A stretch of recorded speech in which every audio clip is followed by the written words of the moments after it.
Olha a pergunta que fez o técnico Felipe Luiz ser demitido após a coletiva. Felipe, minha pergunta hoje é direcionada para você. Você está há 1 ano e 6 meses, 1 ano e 7 meses no Flamengo. E a gente não pode se cegar que acho que está o momento mais turbulento na sua passagem até aqui.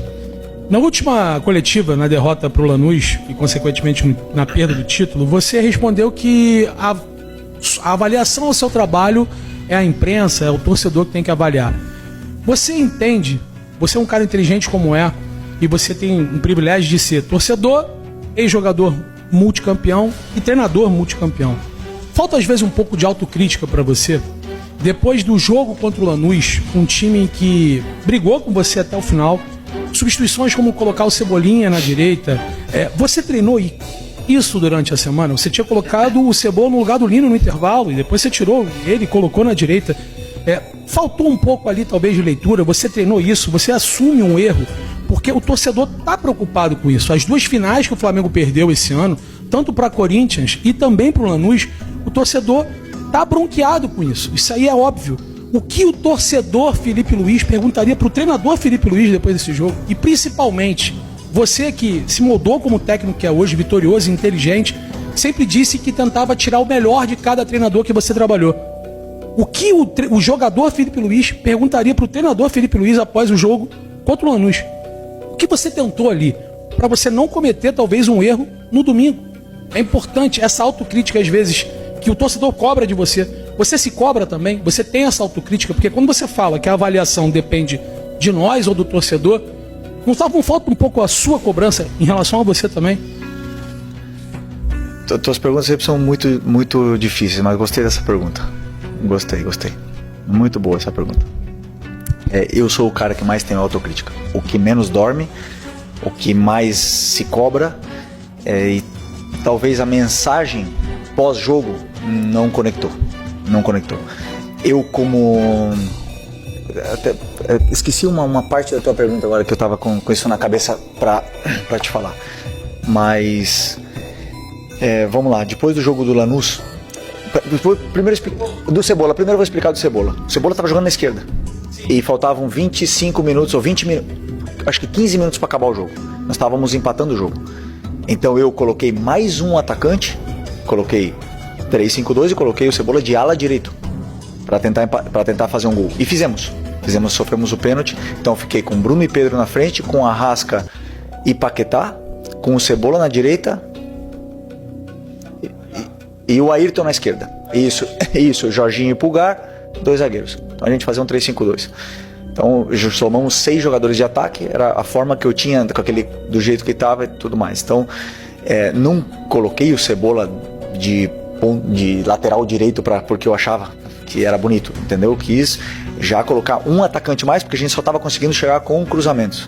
Mas essa pergunta eu não tive depois da coletiva. Então, assim, muitas vezes fica, né, no ar, mas eu fico feliz de poder explicar.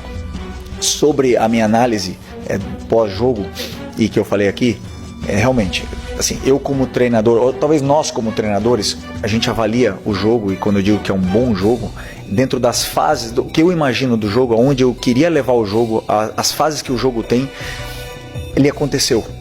Então, o jogo que eu imaginava, como a gente ia sair da pressão, como a gente ia empurrar o adversário para dentro da área, aonde estavam os espaços, tudo isso aconteceu. Então, eu avalio o jogo segundo isso, né, segundo essas fases, como a gente defendeu, como, por exemplo, o adversário praticamente não criou, eles fizeram o gol num erro nosso, como a gente chegou na área deles e tudo mais. Depois, lá dentro da área deles, cabe aos jogadores fazer a diferença.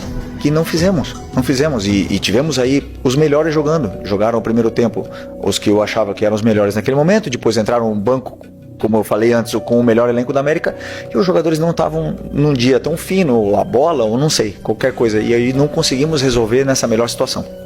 Tomamos um gol faltando 2 minutos, e já o contra-ataque final para arrematar, e aí realmente o adjetivo usado não foi o certo, um grande jogo, porque quando você ganha, quando você perde não pode ter sido um grande jogo, mas segundo a minha análise como técnico sobre o que eu esperava do jogo e o que eu quis fazer, para mim sim, foi dentro do que cabe, aquilo foi bom. Agora, a execução das coisas não foram boas. Eu sei disso, os jogadores não estão no seu melhor momento de forma, de confiança e tudo mais, e tudo é um processo, é tudo junto. Então, eu mesmo analiso não só a minha tática, senão também a minha coletiva. E não é fácil, eu já falei para vocês, não é fácil para mim. Depois de um ano e amar o clube, amo a torcida, amo tudo, e saber que e perdi 2 finais. Para mim é muito difícil chegar aqui frio e falar, e tô trabalhando nisso para tentar melhorar e me conectar com o torcedor, porque eu quero passar essa mensagem. Hoje é mais fácil porque eu ganhei, mas no outro dia para mim não era tão fácil. Eu odeio perder. Tenho muita dificuldade de lidar com a derrota, já falo isso, e sempre foi assim, e não consigo dormir, fico dias amargurando as derrotas e tenho que trabalhar isso em mim. Mas te agradeço pela pergunta, espero que tenha respondido mais ou menos assim. Ou ficou alguma dúvida?